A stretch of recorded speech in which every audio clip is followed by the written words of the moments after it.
Aba, sa tagal ko din naman din nakauwi din sa bayan ng Tayabas. Ay kaulan-ulan pa ng maarating.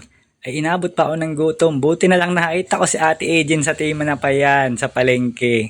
Ayan nangat napaibig na't bumili.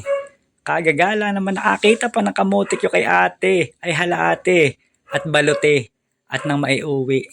Ay dahil nga sa malakas ang ulan, ay ako napatambay naman doon sa labas ng cellphonean. Itong ayoko sa lahat pag ako'y umuwi ng bayanan. Napapaibig naman sa kung ano-anong mabibili. Eto na nga kay ate, nagtanong ako ng C75. Wala daw sila kaya umalis na ako. Napaglabas ko naman doon, hindi ko naman inaasahan.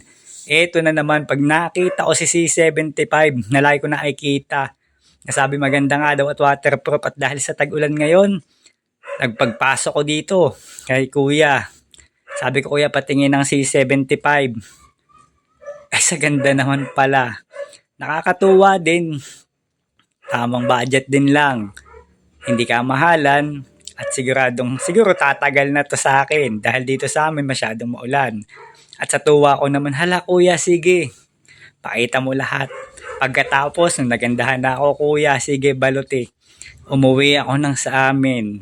Eto na nga si C75 dala ko na. Nagastosan na naman. Grabe, C75 akin ka